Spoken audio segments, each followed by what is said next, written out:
Welkom by die Ligpunt Kerk podcast. As Ligpunt Gemeente is dit ons begeerte om God te verheerlik deur disippels te wees wat disippels maak en 'n kerk te wees wat kerke plant. Geniet hierdie week se preek. Vriende, hierdie gedeelte gaan baie oor werk en liefde. En dis twee goedes wat 'n baie groot rol in ons lewens speel. Werk en liefde. Ons werk om te voorsien en te versorg en so daar's 'n baie noue verband tussen werk en liefde. En sedert die sondeval is ons liefde en ons werk geaffekteer.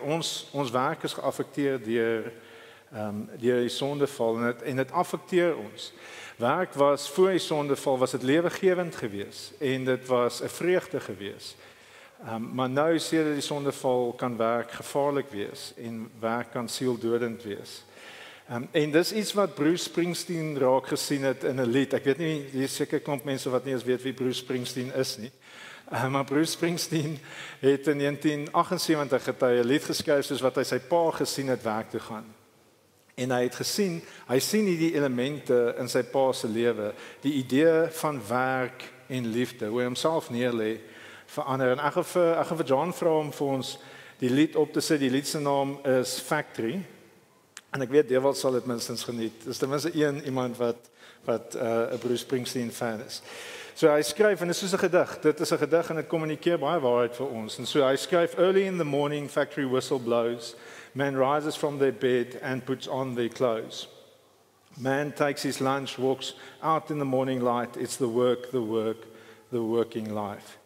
En ek dink ons almal weet, ons kan identifiseer met daai idee van werk. Werk is iets wat ons lewe vir ons bepaal. Ons moet selfopofferend lief hê om so getrou werk toe te gaan. As daai klokkie lui en ons moet gaan, dan is dit liefde wat ons motiveer. Dis wat ons kry om aan te hou en te volhard. Maar in die tweede vers kan ons sien, daar's 'n koste daaraan verbonde om getrou te bly. Die tweede vers sê, through the mansions of fear, through the mansions of pain, I see my daddy walking through them factory gates in the rain. Factory takes his hearing, factory gives him life. The work, the working life. En so daar's 'n definitiewe koste aan verbonde om te werk. Ons druk deur pyn, ons druk deur vrees en ons forceer onsself om die liefde wat ons oorspronklik gevoel het uit te leef sodat ons vir ons familie kan voorsien en sodat ons iets kan skep wat nie daar was toe voor ons die oggendwerk toe gegaan het nie. Maar die donker, onheilspellende deel van werk is in vers 3. En hierdie is wat gebeur in 'n gebroke wêreld soos ons. In end of the day, factory whistle cries. Men walk through these gates with death in their eyes. And you just better believe, boys, somebody's gonna get hurt tonight. It's the work, the working life. Werk is 'n goeie ding, dis 'n godgegewe ding, dis 'n voorreg en dis 'n verantwoordelikheid. En die oorsprong van werk is veronderstel om liefde te wees. Maar oor tyd kan werk sieldodend raak in 'n gebroke wêreld.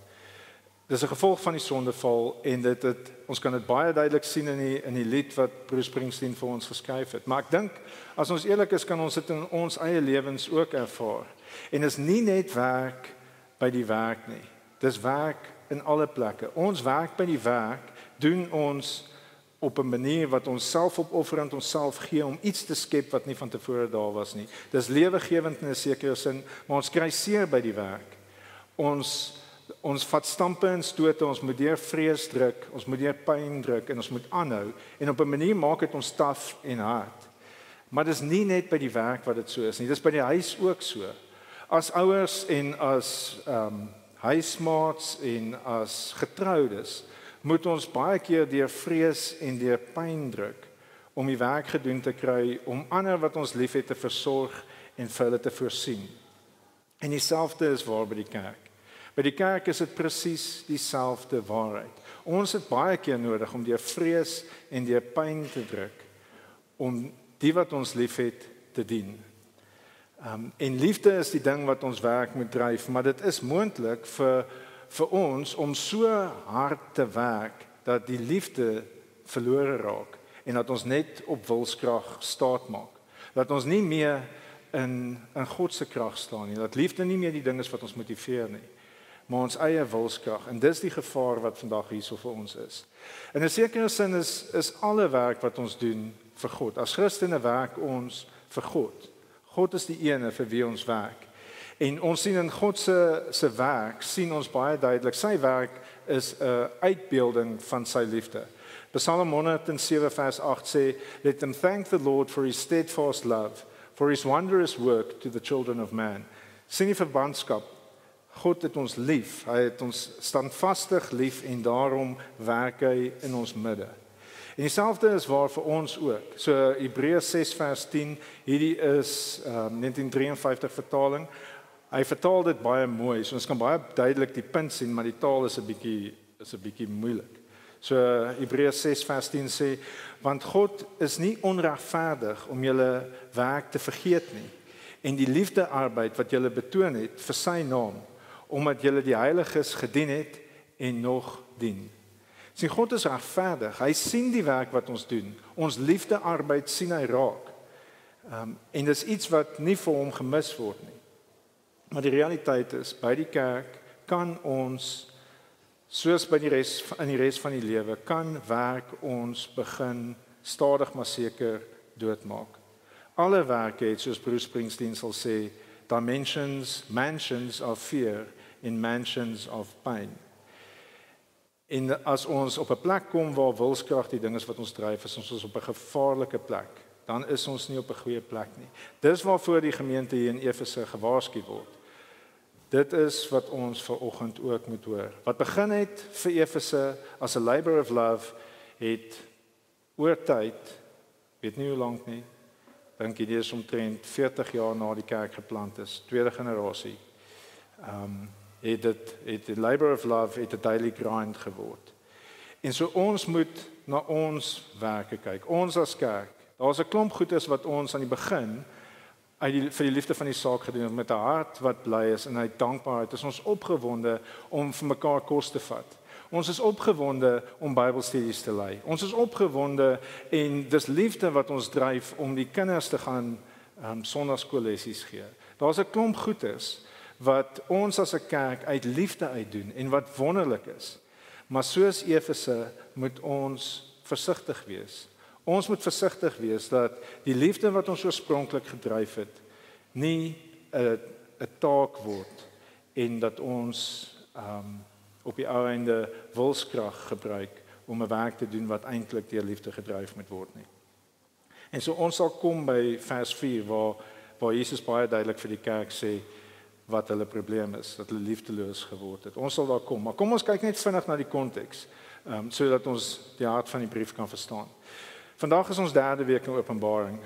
Poen het reeds genoem dat die brief van Openbaring geskryf is as 'n apokaliptiese profesie wat ons help om te weet hoe om nou te lewe. Omdat ons weet hoe die einde lyk, weet ons hoe om nou te lewe. Justin Motes stel hierdie stelling oor die brief van Openbaring. Sê hy die volgende, hy sê, "Knowing the future determines how we live in the present." En so dis 'n baie behulpsame oorsig vir Openbaring om 'n gedagte te hou. En hierdie is die eerste van 7 briewe aan die 7 gemeentes wat ons vanoggend bykom. Die eerste brief is spesifiek aan Efese gerig. En so vers 1 sê aan die gemeente in Efese. Dis enkelvoud. Maar die laaste vers 7 sê dit is vir alle gemeentes van alle tye en dis wat die 7 verteenwoordig. So vers 7 sê laat die wat ore het luister na wat die Gees aan die gemeentes sê.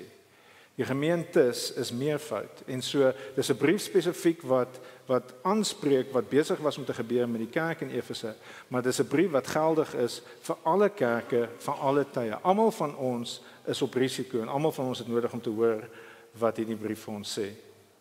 Nou die kerk van Efese was 'n ongelooflike kerkie geweest en hulle was baie na aan Paulus se hart geweest. Paulus het 2 jaar daar spandeer en hy was baie lief vir hulle en hy kon baie duidelik sien dat hulle lewens gekenmerk is deur liefde. Efesiërs 1 vers 5 skryf Paulus vir hulle om hierdie rede, omdat ek gehoor het van julle geloof in die Here Jesus en julle liefde vir al die heiliges, hou ek nie op om God te dank wanneer ek in my gebede aan julle dink nie. En so hulle het baie goed begin. Liefde was die ding wat hulle gedryf het. En ons sien aan die einde wanneer voor Paulus weggaan van hulle af in Handelinge 20 wanneer hy die laaste keer met hulle ouderlinge praat op die strand, dan sê hy die volgende vir hulle. Dit is wat hy wil hê hulle moet onthou. En ons kan baie duidelik sy liefde vir hulle sien en hulle liefde vir hom. So Handelinge 20 vers 35 sê: "In alles het ek vir julle gewys dat 'n mens deur hard te werk die swakkes moet help." En die woord van die Here Jesus moet onthou toe hy gesê het: "Dit maak 'n mens gelukkiger om te gee as om te ontvang." Nadat hy dit gesê het, het hy saam met almal gekniel en gebid. Almal het baie gehuil en Paulus omhels en hom gesoen. Sien weer die verwantskap tussen liefde en werk. Hy is lief vir hulle en daarom wil hy hulle moet aanhou om mekaar te dien. Hy wil hê hulle moet aanhou werk. En so Paulus bemoedig die gemeente voordat hy hulle verlaat om aan te hou. Want hy het besef dat daar 'n kans dat hulle liefde sal minder word en dat hulle sal ophou om mekaar in liefde te dien. En ons as 'n kerk het ook goed begin, dink ek. Ek dink ons het baie om voor dankbaar te wees. Daar's baie mense hier so en mense sien dit op 'n weeklikse basis hoe God se liefde oorloop in die lewe van mense en hoe mense na mekaar omsien, hoe mense mekaar versorg, mense mekaar bedien. En so ons het 'n goeie begin gemaak, maar ons het nodig om soos die kerk van Efese die waarskuwing te hoor sodat ons liefde nie afkoel nie. En sodat ons nie op risiko geplaas word soos wat hulle op risiko was nie. En al die briewe is relevant vir al die kerke en al die briewe volg 'n soortgelyke patroon. En so die patroon wat die struktuur van die verskillende van hierdie brief is duidelik vir ons sigbaar. Ek gaan net daar sit sodat julle kan sien wat die verskillende elemente van die brief is wat ons deur gaan werk. En so daar's 'n beskrywing van Jesus in vers 1, daar's 'n bemoediging in vers 2 en 3 en dit is 'n wonderlike bemoediging wat hierdie kerk ontvang. Dan sal 'n waarskuwing in vers 4, die oplossing, die gevolg van ongehoorsaamheid is in vers 5. Vers 6 is eintlik maar nog 'n bemoediging en dan eindig hy met 'n belofte. En so dit is die stappe waardeur ons gaan werk in die hoop om te hoor wat God vanoggend vir ons wil sê deur hierdie brief. En so die brief begin met 'n beskrywing van Jesus in vers 1. Kyk asseblief saam met my na die beskrywing van Jesus in vers 1.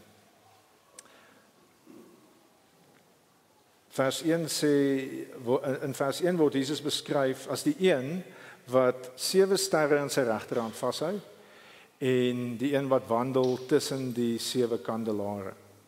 Nou, ons weet van die vorige versie, net die vorige versie, Openbaring 1 vers 20, dat die 7 sterre is die 7 boodskappers van die gemeentes en die 7 kandelare is die 7 gemeentes. En so die prentjie wat ons moet sien, soos wat ons na vers 1 kyk, is Jesus wat met 7 boodskappers in sy hand loop, soos wat hy tussen die kerke rondloop.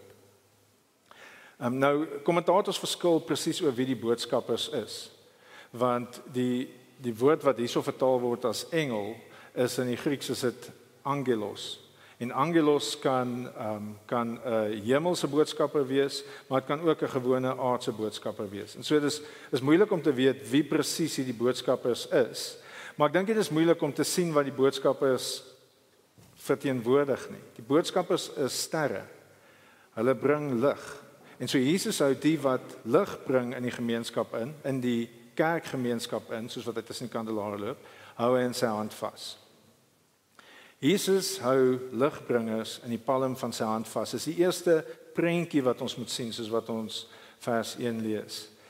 En is belangrik om te sien dat Jesus tussen die kerke, tussen die kandelare rondloop. Jesus is nou hier by ons betrokke en hy is besig om die wat die lig bring in sy hand vas te hou.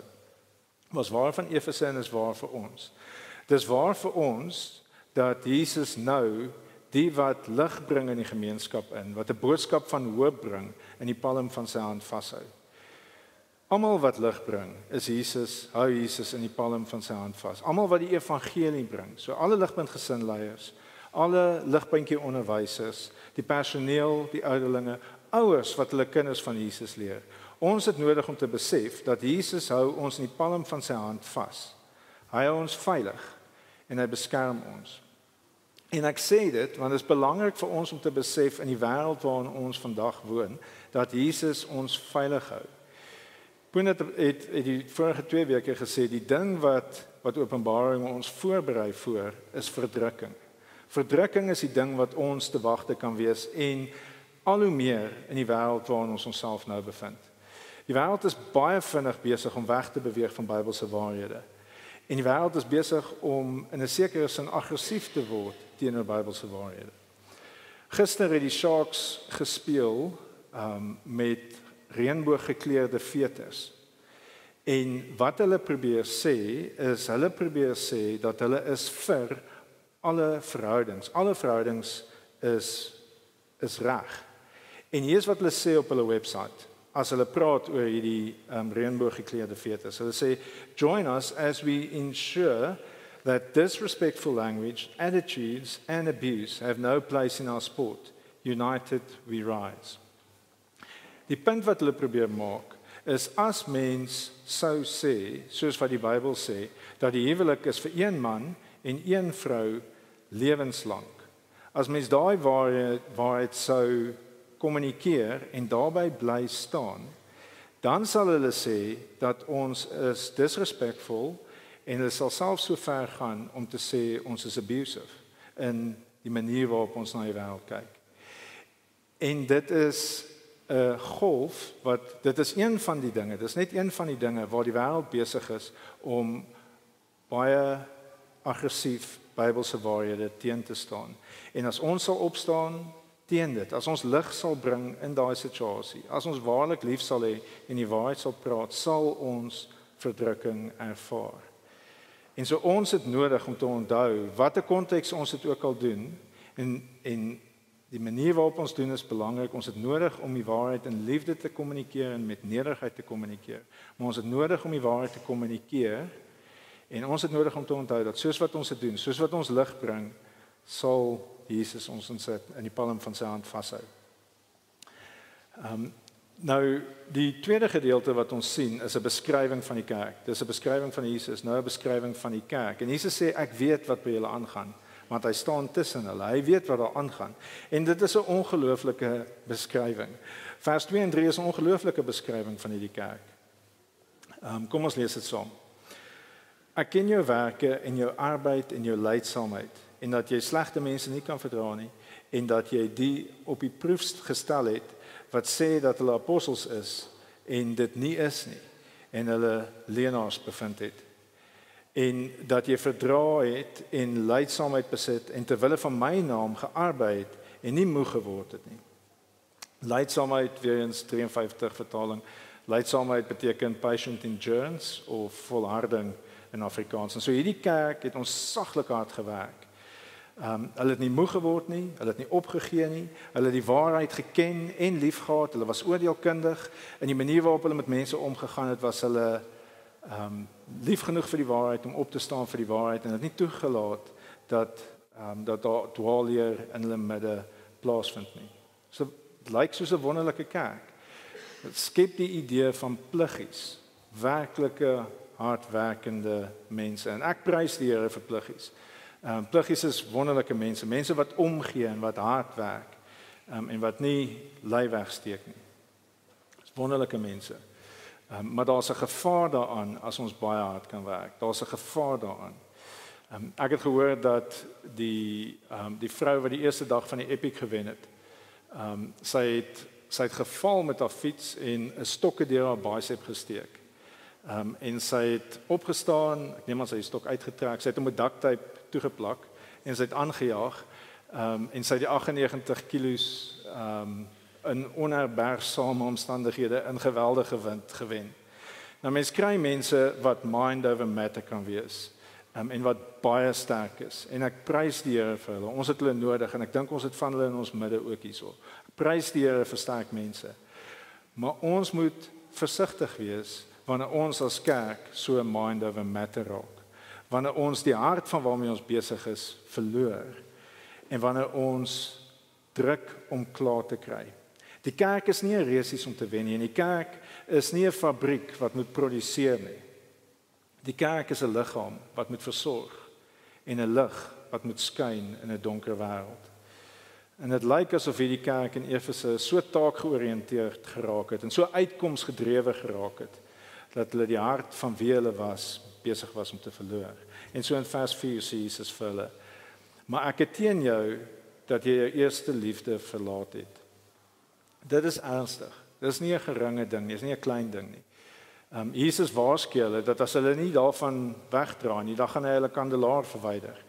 Nou, die kandelaar is wat 'n kerk maak. Dit wat ons 'n kerk maak, is die lig wat God deur die evangelie uit ons uitskyn. Dis al wat ons 'n kerk maak. Die feit dat God hier werk en dat hy mense deur daai lig na homself toe bring. Dit is wat 'n kerk maak. Mense kan instansies plant. Mense kan 'n klomp goedes doen, maar as Jesus nie 'n kerk plant en sy lig daardeur skyn nie, is daar geen kerk nie. En dit is die waarskuwing. As hulle nie ophou om liefdeloos op te tree en liefdeloos te werk nie, dan is dit die waarskuwing wat Jesus vir hulle sê wat met hulle gaan gebeur. En jare gelede in Engeland het ek van dit gesien. Baie mense, ek dink ons sal dit in Suid-Afrika ook begin sien, maar daar was die ongelooflikste mooiste geboue gewees wat nightclubs geword het en wat pubs geword het omdat hierdie met hulle plaasgevind het. Hier's 'n foto van 'n pub in Engeland, Waxy O'Connor's, wat ek en Poen ons was seker 20 jaar terug nou by 'n verjaarsdag gewees van 'n vriend in hierdie pub. Dis is moeilik om te sien. Jy kan dit gaan Google. Daar agter is die trappe wat lyk soos 'n preekstoel se trappe en daar agter die kroeg kan mens sien is daar 'n ding wat ook lyk soos 'n venster van 'n kerk. John, as jy ons die volgende foto sal opsit, dan kry mense ook 'n idee. Mooiste pub wat ek in my lewe ooit by was. Skerigste ding wat ek nog ooit by was. Dit is die vreesaanjaendste ding om te sien wat gebeur met 'n kerk wat liefdeloos raak. Dit is wat gebeur. Mooi plek, dooie plek. En so, wat is hierdie liefde waartoe Jesus hulle roep? Wat is die liefde wat hulle nodig het as 'n gemeente? Dis die liefde wat ontstaan wanneer ons tot bekering kom. Dit is die liefde waartoe Jesus hulle roep. Johannes 16 praat Jesus, hy sê vir sy disippels wat met hulle gaan gebeur wanneer die Heilige Gees kom en hoe hulle tot bekering kom. So hy sê vir hulle in Johannes 16 vers 8: "En as hy kom, sal hy die wêreld oortuig van sonde, van geregtigheid en van oordeel." En so, wat met ons gebeur wanneer ons tot bekering kom, is ons raak oortuig van ons eie sondigheid. Dis die eerste ding wat met ons gebeur. Soos wat die Gees binne in ons begin werk, besef ons het God geïgnoreer in sy wêreld. Ons lewe asof God nie bestaan nie, ons doen wat ons wil, en so die eerste ding wat met ons gebeur wanneer ons tot bekering kom, is ons raak oortuig van ons sonde en dit weeg swaar op ons. Die tweede ding wat gebeur is oordeel. So die oordeel, die Gees oortuig ons dat ons gaan moet rekenskap gee van hoe ons gelewe het. Ons gaan moet sê vir God wat ons met ons lewens gedoen het. Die geleenthede wat hy vir ons gegee het. En dan laastens, die derde ding, is ons die Gees oortuig ons van geregtigheid. En so ek gaan dit vir ons teken. Ek wil graag vir ons die kruis teken. Dis waarvoor die bord hier so is vanoggend. So ek weet nie hoe om dit te sit dat almal dit kan sien nie. So wanneer ons gebore word, dan lyk ons harte so. Ons word in sonde gebore.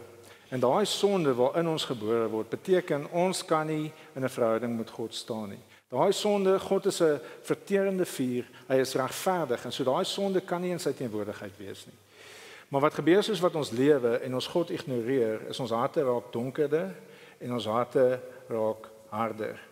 En so dis wat met ons gebeur soos wat ons lewe. En dis waarvan ons oortuig word, soos wat die Gees binne in ons harte begin werk, verstaan ons sonde en ons verstaan oordeel. Wat die kruis doen, hier is die kruis. Wat die kruis doen is, dit wys vir ons God se geregtigheid. So hier is ons Jesus se hart. Jesus het 'n perfekte lewe gelewe. Hy het nooit enigiets gedoen wat liefdeloos was nie. Hy het sy hele lewe neergelê vir ons. En so Jesus se hart was perfek geweest. Wat gebeur aan die kruis is Jesus gaan aan die kruis met sy perfekte hart.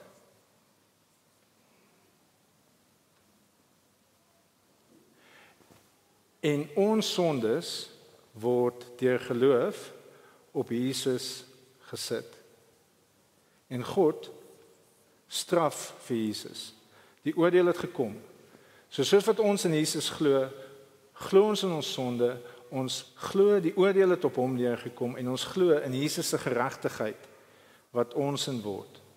En soos wat Jesus se geregtigheid ons in word en ons besef wat God vir ons gedoen het, kry ons God lief. Ons besef God het ons lief gehad om sy seun te straf in ons plek.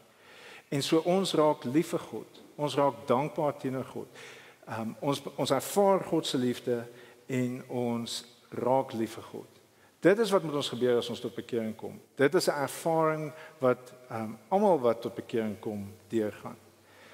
Nou wat gebeur wanneer ons begin om met God te lewe?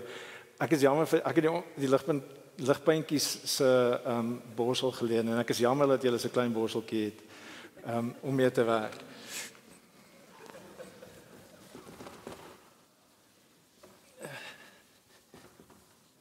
So hier ek wil net 'n verdere ding teken wat Bob Thune vir ons gewys het.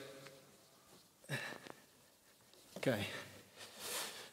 So hoe werk dit dan dat ons liefde kwyn? Daai liefde wat ons oorspronklik gehad het. Hier is 'n ander manier om dit te wys. Hierdie is God se geregtigheid of God se goedheid. Dis daai lyn. God se geregtigheid. Hierdie is ons bewustheid van onsself, sondige self. Wat gebeur hier is ons besef hoe goed God vir ons is en ons besef ons eie sondigheid en ons liefde vir God ontstaan. Soos wat tyd aangaan, besef ons, leer ons God beter ken en groei ons liefde vir God. So ons liefde groei want ons begin onsself ook beter te leer ken. En ons besef ons het genade nodig, mercy. Ons het mercy nodig elke dag om te bly lewe. En soos wat ons in 'n verhouding met God lewe, groei ons liefde vir God en ons waardering vir God. Dis wat gebeur in die Christen lewe. Maar wat gebeur het met Efese en wat ons op risiko is om te gebeur, is ons begin weg te kyk van God se geregtigheid en sy goedheid en ons begin na onsself te kyk en te dink, ek het ver oggend stilte tyd gehou. Ek het ver oggend kerk toe gekom. Ek het my 10de gegee. Ek het gebid. Ek het vir mense gister kos gevat. Ek het 'n klomp goedes gedoen wat ander nie gedoen het nie. Kyk hoe goed is ek. En kyk wat gebeur met ons liefde vir God. Ons liefde raak al kleiner. En wat ook gebeur is soos wat ons in ons eie oë beter word omdat ons onsself so hard druk om al die werk gedoen te kry, begin God ook kleiner te raak in ons beskouing. En op die einde, soos wat ons dink van onsself opgaan en ons dink van God afkom, kwyn ons liefde vir God en raak ons in gevaar om soos die kerk in Efese hulle kandelaar te laat verwyder. En so wat doen ons? Wat is ons dan veronderstel om te doen as dit is wat met ons gebeur, as ons aanhou om dit wat ons geroep is te doen, as ons aanhou werk? Wat het ons nodig om nie ons liefde vir God te verloor nie? Vers 5 sê ons het nodig om te onthou en ons het nodig om onsself te bekeer en weer die eerste goedes te doen wat ons gedoen het. Weer die liefdewerke te doen wat ons in die begin gedoen het. So ons het nodig daagliks om te onthou wie God is. Elke liewe dag moet ons onthou wie God is. Ons moet onthou hy is 'n liefdevolle Vader wat in die wêreld sy seun ingestuur het om vir ons sondes te sterf. En ons het nodig om te onthou wie ons is. Elke liewe dag het ons nodig om te onthou wie ons is, sodat ons liefde vir God kan groei. Ons het nodig om die prentjie te onthou. Ons het nodig om die sondes wat in ons lewens is te bekeer. Ons het nodig om dit te bely en te bekeer. Onthou wie God is die eerste punt. En bekeer jou is die tweede punt. Bekeer jou van jou sondes. Moenie deur die pyndrempel druk nie. Moenie vir die saak aanhou veg en onsensitief raak vir die sondes wat in jou lewe oor is nie. Want dit is baie gevaarlik. Ons het in die laaste tyd gekyk na die Onse Vader. En die Onse Vader is hoe Jesus ons leer om daagliks te bid. Ek gaan vir John vra om dit vir ons op te sit, want dit doen presies hierdie. Dit doen presies hierdie. Die eerste, vers 9 tot 11, help ons om op te kyk na God toe. Onse Vader wat in die hemel is, laat U naam geheilig word. Help ons om U te sien vir wie U is. Laat die koninkryk kom. Laat U wil geskied soos in die hemel so ook op aarde. Gee ons vandag ons daaglikse brood. Dis hierdie deel, dis die opkyk na God toe deel wat ons eerste daagliks doen. En die tweede deel is die onderste deel. Vergeef ons skulde soos ons ook ons skuldenaars vergewe. Lei ons nie in die versoeking nie, maar verlos ons van die bose, want aan U behoort die koninkryk en die krag en die heerlikheid tot in alle ewigheid. Hierdie is 'n daaglikse proses. Dit is iets wat ons daagliks moet doen as ons nie in ons liefde vir God wil kwyn nie. Ons het nodig om daagliks te onthou wie God is. Dis waartoe Jesus die kerk roep en daagliks te bekeer van die sonde wat in ons harte is. Ons hou nie op Sondag wanneer God ons genadig is nie. Ons geregtigheid is in Jesus en nie in ons nie. Ons het nodig om elke dag laat sy genade die ding wees wat ons liefde vir hom aanvuur, sodat ons nooit na onsself en ons eie werke kyk nie. 'n Laaste illustrasie. Die Onse Vader help ons om te verstaan hoe om te werk. Hierso is hoe die dokters met my verskoon en die mense wat biologie op skool het met my verskoon. Maar hierso is hoe ons harte werk. Ons harte 2 kamers, wel 4, maar vir die doeleindes, eenvoudige doeleindes. Wat gebeur is, soos as ons bloed klaar die werk in die liggaam gedoen het, hy het suurstof gevat en hy het kos gevat, dan kom die bloed in die regterhartkamer in. Daai bloed is useless. As daai bloed reguit weer in die lyf ingepomp gaan word, dan gaan dit tot die dood lei. Daai bloed kan niks doen nie. Wat nodig is vir daai bloed is, daai bloed moet die Onse Vader bid. Daai bloed moet onthou en daai bloed moet bekeer deur die longe, sodat die bloed weer kan uitgaan om te gaan werk. Die bloed wat deur die longe gaan, word suurstofryk en dit het die vermoë om lewe te gee. En dis hoe ons veronderstel is om te werk. Anderster is ons werk besig om ons dood te maak. As ons nie God toelaat om suurstof in ons longe in te blaas daagliks, sodat ons in liefde kan gaan werk nie, is ons besig om onsself dood te werk. Of dit nou is by die huis, en of dit nou is by die werk, en of dit nou is by die kerk, dan is ons besig om onsself dood te werk. En Jesus kan ons kandelaar verwyder. Hy kan Efese se kandelaars verwyder op die ou einde. Hulle bestaan nie meer nie, hulle is nie meer daar nie. Hulle het so goed begin en hulle kandelaars verwyder. En dieselfde kan vir ons waar wees. As ons nie daagliks onthou, onsself bekeer en in liefde weer die werke doen wat ons mee begin het nie. En so God is ons as kerk baie genadig.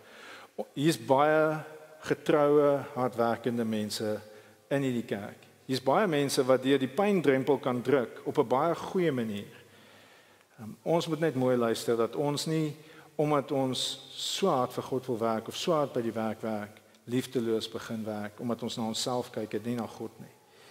Die kerk in Efese was teologies baie sterk. Hulle was oordeelkundig.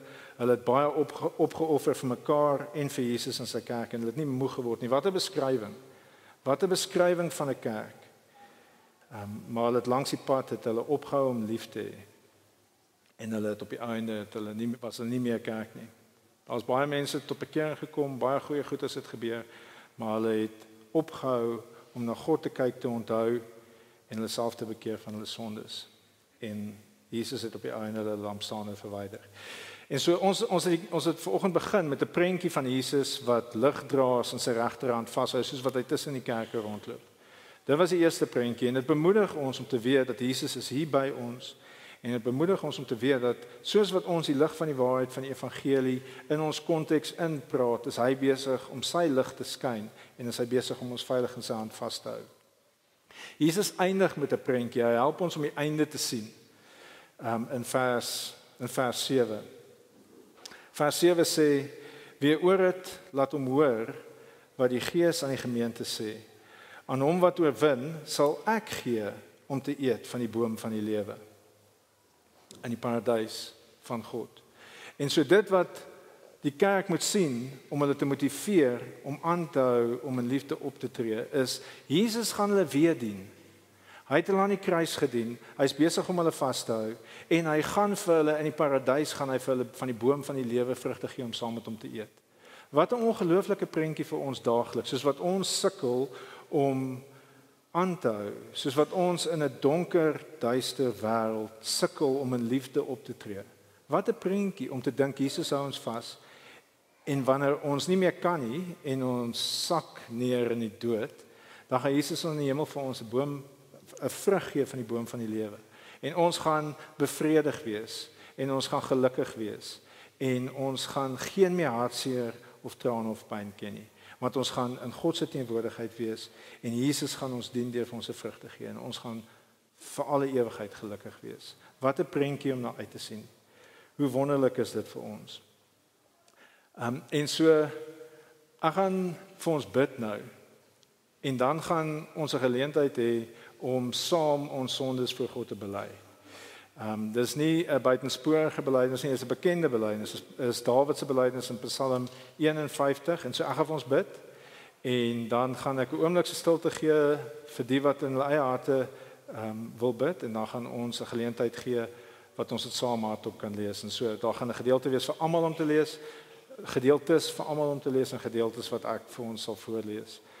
Nou is 'n bietjie wat ons met mekaar praat soos wat ons saam as 'n gemeente wat ons wil doen, soos wat ons te doen, is ons wil weer die vreugde van ons verlossing ervaar. Dis hoekom ons dit doen. Ons wil weer die vreugde van ons verlossing ervaar, soos wat ons sonde teenoor God bely en hom vra om ons te help om te lewe volgens sy wil. Kom ek bid vir ons en dan kan ons die sondebelydenis saam doen. Vader, ons dankie vir Jesus, ons dankie vir u seun. Ons dankie vir u genade met ons sondige mense. Ons dankie dat ons kan sing dat our sins they are many, your mercy is more.